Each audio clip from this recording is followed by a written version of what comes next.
We've been doing bridge business. How long, Big Horse? Since 2019. Maybe 2019, end of 2019, 2020. How long we been trying to get this young man on our show? Man, since we started, man. Since we started. Wow. I got a chance to meet him back in Vegas one time with Aoki and Barack. They were doing this show. They were doing Radio Row, the press, whatever you call that, the press room. And I saw this man in the room, and I said, yo, is that Caleb Plant? Mm-hmm. And Aoki and Barack was like, yeah. I was like, I like that dude. I really like that dude. And he came and sat with us. And this is way before there was any idea you were going to fight Canelo Alvarez. And I've been watching you ever since. Citizens, I want to say this is the quintessential boxer's boxer. If a boxer told you to watch boxing where you could learn it, they'll probably point you out to a fight that he's had. I watched this man face so many different type of styles of boxers in the ring, has faced so much adversity, and watched him adjust into victory. And even in the two fights that we saw he wasn't victorious in, according to the judges, or the outcome, even in those fights, I felt like he won a battle. When he fought Canelo Alvarez, when he fought Benavidez, I still felt like he won a battle. He gave Benavidez his best fight to date. Would you agree, Horse? I do agree. All right, Canelo Alvarez, he gave him a great fight up until the point where it ended. Would you agree, Horse? We'll talk about that in a minute, though. Okay, cool. We'll do that, man. All right. But we just saw him fight Trevor Mccumby and come out successful to an up-and-rising star that had a lot of strength and has a very unorthodox style. But Caleb Plant showed us that there's levels to this boxing science. I want to welcome him to the show. Give it up for the one and only Caleb Plant, ladies and gentlemen. Go. Caleb Plant. Man, thank you for having Welcome, me. Caleb. Appreciate y'all. Yes. Yeah. Damn, Caleb, how you doing, bro? Man, doing good. Just a little early morning, moving around. I ain't early, dog. It's 11:30. You be jogging at 5 a.m., man. I'm from the West Coast, so it's like when I woke up at 7, it's like 4 in the morning. That's true. Good point. But you're from Tennessee. Yeah, I'm from about 30 minutes outside of downtown Nashville. It's like way out in the country, way out in the woods. See, I find that interesting because I didn't know your backstory, and I always wonder what makes up a person's fortitude. You know, where did they get this from? And you got a certain way about how you handle yourself in adversity that I wonder what was his upbringing. So you grew up in the country. Yeah. Like the woods? Way out in the woods. Yeah, I'm a country boy. Yeah. Hence the T-shirt, ladies and gentlemen. Right. Oh, you got to be a country Can't boy. even You see gotta- me right now. Yeah. So did you grow up catching animals or? I've been hunting. Yeah, I've been hunting. But mostly I was in the gym. Mostly in the gym. Yeah, mostly in the gym. My daddy, he was a fighter. Okay. And so, naturally want to open the door for me, and me being a little boy at the time, wanting to be like his dad. He got together with my granddaddy and got a little money together, opened up a small gym. Mm-hmm. And it didn't even have any mats on the floor. It was like a tile floor, and we put tape in the shape of a square on the floor. And when we would spar, we would like stand around it and hold hands so people wouldn't like go through the wall. And people would slip and fall, and we had like one heavy bag in the corner. You couldn't even work all the way around. But when you want something bad enough, you don't really have to have like the nicest, newest, latest equipment, But yeah, quite a journey. That was the dream from day one then. Oh yeah, since I was 9 years old, that's like all I wanted to be was a fighter. Like I didn't want to be the president or astronaut or anything. You like don't that. want even to be a teacher or no Yeah, lawyer, none of that. No, I want to be a fighter. Since you were 9. Yeah. I was like, man, I'm gonna be a world champion one day. And I started off kickboxing actually, and I started boxing just to help my hands, and I would do like both simultaneously. Like one weekend, my dad would drive me to Atlanta. We would drive to Chicago, Virginia Beach, drove all the way to Colorado Springs, and just keeping me busy. And then when I got 17, I was like, man, I just want to box. And plus there's no money in Kickboxing. Yeah, and that's all I want to do. So just went to my USA National Tournament in Colorado Springs at the Olympic Training Center and took third, made Team USA, and just, trying to run it up ever since. Oh, I love that, man. See, I didn't even know you was a kickboxer. What's your record, like 16-8 or something like that? Or? No, it was better than that. Oh, okay, I'm sorry, Caleb. I don't know. I missed information. No, but I have 5 world titles and 9 national titles in kickboxing. And I fought in Italy with Team USA and Trinidad and some other places. Did you try any other sports like basketball, football? Yeah, I played football from the age of 7 to the summer practice before my freshman year, and I liked football too. But my dad was like, "You need to pick one because high school ball is kind of demanding," and I didn't want to go to college. I just wanted to fight. That was He's it. honest. So. I've always wondered, for those who get into boxing very, very young, if as a child you were able to understand, like kind of compartmentalize, all right, I'm fighting in the ring versus like, okay, I want to pick some dudes at school that I want to practice on. Yeah, I mean, I never really have been much of a bully, like even as a kid, really more maybe quiet and reserved, maybe outside of boxing more. So I've only ever I've gotten into a handful or more, but only if, people were pressing me or looking of course, for trouble. in defense. You got to take up for yourself, So, yeah, never really went at anybody trying to put hands on them. So, So was you ever bullied? That's what made you started doing kickboxing? that's not why I started. Like I said, my dad was a fighter. And, Okay. But I'm sure a lot of us people would try to get at us before, and especially in middle school. Of course. In elementary school and stuff like that. No, nothing too crazy though. That's a good skill set to have in your back pocket, though, growing up. Yeah, once I got to middle school, all that stopped. So how hard was it? How hard was it to go from kickboxing just to go with boxing without using your legs and everything? How hard was that for you?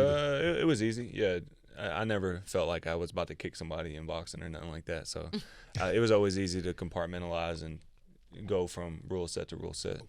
Okay. I like this, man. Kayla Plant, we getting to know who this guy is because you might not know him unless you see him in the ring. If you see him outside of the ring, he might be throwing soda on another boxer or he might smack another boxer. So I always wanted to know, how does Kayla Plant get to that point? Because I don't think you're the type that's going to slap a Charlo or throw water at another boxer or whatever unless it was provoked.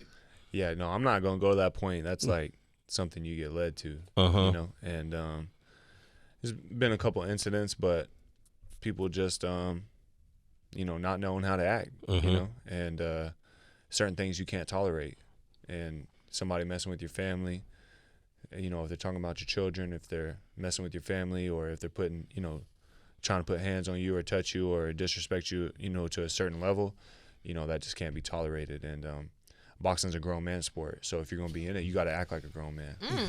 So okay. Clap that shit up. Boxing's a grown man sport.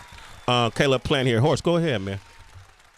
You're sitting up here calm and collective, but it seemed like every fighter that you fought for the last 4 fights seemed to have a personal problem with you outside the ring. Like it seemed like a grudge match. Like these are the fights that you want to see. Like even with Canelo, when you had a fight with Canelo, I'd never seen Canelo get out of his element. Like y'all had a face off and he came and swung on you. I was like, wow, what was that about? Yeah. I seen Charlo, y'all had something outside the ring. Yeah. And last time I just seen I seen Andre Durrell. Y'all had a beef outside the ring. Anthony Durrell, y'all had a beef outside the ring. And then latest, I just seen with Canelo and Berlanga, he was on the stage supposed to promoting the fight, and he's arguing with you, saying he wants you, this, that, and the third. Yeah. Where did that come from? I don't know. I feel like I've gotten a lot of that throughout my boxing career, even as an amateur. If you could take a guess why. But it's just part of it. It's giving me plenty of fuel and motivation to, what do they say? The only thing better than proving somebody right is proving somebody wrong. So absolutely. Damn, another gem. He just dropped another gem right there. Kayla Plant is here, man. You had a very incredible fight against Trevor Mccumby. I say that because we saw a masterful display of boxing science, in my opinion. That's what I was seeing. I watched you adjust to somebody who seemed really irky-jerky. A lot of people didn't know who he was. Undefeated fighter to get a bunch of first-round knockouts. And you really schooled him. Can you walk us through that fight? What did you see? Was there ever a point you felt like, I don't get this guy? I wouldn't say he was like erratic and kind of, hectic, not really conventional. Kind of like a wild man, bull rushing me. And so I fell a couple of times, like with him bull rushing into me. He did catch me like with a good shot at the end of the second round. Yeah. You felt that? Yeah. Yeah. And but it was right at the bell. And then in the fourth round, he hit me in my shoulder, and I fell as he was bull rushing me, and the ref called it a knockdown as 8 count. And, ain't no sense in arguing with the ref. Either the judges will see that it was a knockdown and put it as that, or they'll watch the replay and see that it wasn't. And, there's no point in getting worked up and to stay calm and cool, So that's what I did. And I realized with his unconventional style, that it'd be better to be on the inside with him and be in the pocket, breaking him down that way. Because like I was explaining to you before we got on, would you rather be, 4 feet away from a baseball bat or, 1 foot away from a baseball bat? That way you can, you're not on the end of it. And so just switch it up. That's why it pays to, be a well-rounded fighter and, not just be able to stick and move and box, but, be able to sit in the pocket and, break somebody down that way too. I think we showed that. So. Yeah, Caleb Plant, man, them isms, man. We're going to do a Caleb Plant book with just gems you drop, man. What'd I say this time? Would you rather be on the tail end of a bat or the front end of a bat? That was, you dropping gems, Caleb. Come on, man. Listen up. How do you think you fought Canelo Alvarez, and then we watched Edgar Berlanga fight Canelo Alvarez. Mm-hmm. How do you think his performance was, Edgar? How do you think he did? How do you think he did? I was, honestly... Yeah. I was surprised that he went the distance. Yeah. I like that when he got knocked down, he got back up and wanted to fight. I didn't think he would win the fight going into it at all, but I was surprised. I was fairly surprised. Yeah. That's how I thought. He made it through. I felt honestly that the match was uneven. Yeah. And that Canelo had way too much experience, and he's Canelo for Berlanga, and I didn't know what the outcome would be, but I saw him, trying to hang in there. That's my thoughts. What are your thoughts? What about you, man? My thoughts. Yo, this setup is crazy. Honestly, my thoughts. I thought that I actually picked Berlanga to beat him because I thought that they would be exchanging. All right, that's all the time we have for today. I picked Berlanga to beat him, though. Honestly, I got to be honest with you, though, Caleb. I picked him to beat him, man. Next question. Next question. How you think he did? I mean, if we're giving pats on the back for making it through a fight and just surviving, then But I mean, when you talk a big game, one thing. Sometimes it's not if you lose, but how you lose. And he didn't win a round. You know what I mean? Mm-hmm. And he did talk a big game, and I talked a big game and lost too. And not to compare who lost better or who lost less, because that's silly. But I would rather really put myself out there, win a couple rounds, and if I'm losing, at least go out on my shield trying to win. Mm-hmm. Not talk all this mess like I hit harder than Triple G, and I'm gonna break your whole face when I punch you, and then you go out there, and for the most part, he had his hands in his back pockets, staring at him, and he was getting walked down. He's supposed to be the big bad wolf. He was getting walked down the whole time. It's not like he was sticking and moving and boxing and trying out. He was getting walked down. Mm-hmm. And I just don't give out participation awards for just making it through the fight. Even if he would have really put it out there and maybe only won 2, 3, 4 rounds and then got knocked out, but he was really trying. You gotta tip your hat to a man like that. He was outgunned, he was out experienced, and it wasn't his time, but he didn't do that. You didn't feel like he didn't really try. He didn't put himself out there. Mm-mm. He didn't. He played it safe, is what you say. That's what you're saying. Those are your words. Those are my words. Yeah. All right. Are you agreeing with me? I'm agreeing with you. Okay, man. You done said enough already, brother. We had him up here because I feel like that's the fight to be made. Absolutely. Right? You and him. But he talked about fighting Trevor, right, possibly next, and someone else. So I told him you was going to come up here this week, and what would he have to say to you, right? And so I'm going to play this clip back from Berlanga when he came up last week. We're talking to Caleb Plant.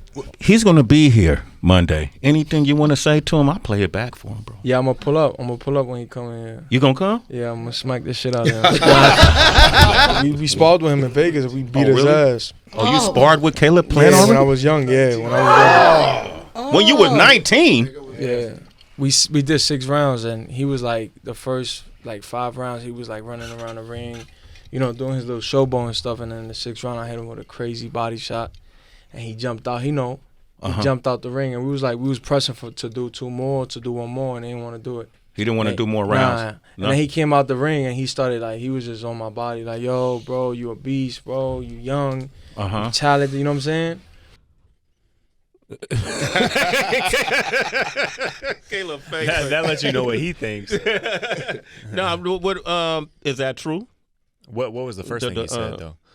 I knew he was joking when he said he was gonna come smack you. So he was just talking then, right? Yeah. He was in jest. He meant that There jokingly. you go. Yeah. So he was just talking, right? Yeah. When he said he was gonna smack you. We did spar at the Mayweather gym, and honestly, for 6 rounds, he was like in there shadow boxing, like he couldn't touch me. Really? And then Mark, his trainer, when we got out, I didn't know his name at the time, but his name is Mark. He was with him in the Canelo fight too. And actually, after the press conference, he come up. I was walking away, and he like put his arm around me. I'm like, "Who is that?" And I turned around, it was Edgar's coach. And I hadn't seen Mark since that sparring session, and a couple words have been exchanged since then, obviously. But he was like, telling me he has respect for me, and I let him know he's a great coach, and this, that, and the third. But during our sparring session, nah, definitely not. He was shadow boxing for 6 rounds, and then he got out. Mark was like, "Man, we really appreciate the experience, and thank you for the work," and that was it. But he was, I can't remember how old he said he was. 19. Yeah, he was young. Yeah. And he just wasn't up to par at the time. Obviously, he's gotten better, but I've gotten a lot better too. So, but no, that definitely didn't. That didn't happen. Okay. I put that on my kids. I put that on my boxing career. Yeah, that definitely didn't happen. Oh shit! Damn. Yeah, that definitely didn't happen. Ain't sparring when you spar somebody? Ain't you working on developing certain things that you was weak on, and you're trying to like work? It's not a real fight. Is it like a real dog fight? It just depends on the situation. Like, if somebody's kind of on your level, then it might turn into like some real hard sparring, which is good because you need that. But if someone's like not up to par and not on your skill level, then you may come back to the corner and coach say, "Hey, this round we're just going to work on this, or we're just going to work on that," or that may be established before the sparring session even starts. But in that situation, like we was boxing, and after a little bit, I'm like, "Yo, this guy can't touch me." So I was just kind of like working on my defense, really just showboating because we was in the Mayweather gym, just trying to make a point, really. And I didn't really know who he was at the time, but. Yeah, he definitely didn't hit me with the body shot. Didn't hit you, okay, all right, man. I was just curious, man. Caleb Plant, I knew you would make it straight. And I want to tell you the truth because, again, I've been hit with good body shots before in sparring, and I'm not ashamed to say that. That's practice. That's part of it. That's part of the sport. People look at boxing today as a popularity contest. Like, you got to be undefeated. You got to have 1 million followers. You got to never lost a fight or never lost a sparring session, and that's just not how sports works, and that's definitely not how boxing works. So like I wouldn't be ashamed. I've been caught with good shots before in sparring. I'm not acting like I'm invincible, but in that specific scenario, like it wasn't. He was like playing with food, honestly, but he was young and inexperienced. You said it was Playing with food. He said what he said. He said what he said, Heather. Yeah, he said what he It was said. like playing with food. I like it. Caleb Plant is here, man. I'm enjoying this conversation. I'm going to talk about. I don't know much about Turkey Alashek. Have you had a chance to talk to this guy at all? I have not. No. What are your thoughts of what he's been doing for boxing? It seems to be doing a good thing. He's bringing some money to boxing, putting on big shows and big events that have a lot of entertainment attached. Going along with it. And seems to be paying fighters well and wants what's best for fighters. And so, you got to tip your hat to a guy like that. He for those who don't know, he's a sheik, right? He's from the Middle East. Saudi. I think it's Saudi. Yes, okay. Sir. And he seems to be paying boxers more than what they were getting paid initially. Am I mistaken? So it seems to be that way. And does that mean that, a lot of the current staple promoters have been taking more advantage of boxers, in your opinion? I can only speak from my specific experience, and I'm signed to Al Heyman. Oh well, you shit. And my manager is Luis DeCubas, who has been a manager since he was like 17. His dad managed Roberto Duran, Wilfredo Benitez. So from my personal experience, I've been, I've had anytime that I've wanted an opportunity or a big fight, I've been able to make it happen. I've been able to do well for my family and, not just been paid well, but been respected well. And, that goes a long ways too. And so, but yeah, Turkey, circling back, seems to be doing good for fighters. And like I said, that's a good thing. What would be your dream fight next for you? Because you one person who don't turn your back on any fight. Who would that be next? The next 3 fights that in any order, Canelo, a rematch with Canelo. I feel like I've gained that experience now, and I've said in other interviews, experience isn't like something you can buy, you can borrow. You got to go through the fire to get experience, and I feel like I've done that with the big fights that I've taken, and the Berlanga fight or the Charlo fight. I feel like that's 3 big fights for boxing that the boxing fans could get behind. And even though I lost to Canelo the first time, people have been seeing me getting better and better each fight, putting work in the lab, and the experience I have now. And so yeah, Canelo, Charlo, Berlanga. I like that. 3. Get that round of applause right there. I love to see that happen. I would love to see all 3 of those fights happen. With the loss that you took with Canelo, that was the biggest stage that you ever been on. Did that play a part as far as with the big lights and all of that you got caught up in the lights and stuff like that? I wouldn't say like I got all the way caught up in it or anything, but it was a hostile crowd. Making the walk to the ring, it's like 18,000 people, and I had like 40 people in there. You know what I'm saying? So 40, 50. 30 was family. Yeah, exactly. That's what I'm saying. 30 or 40 were like with me.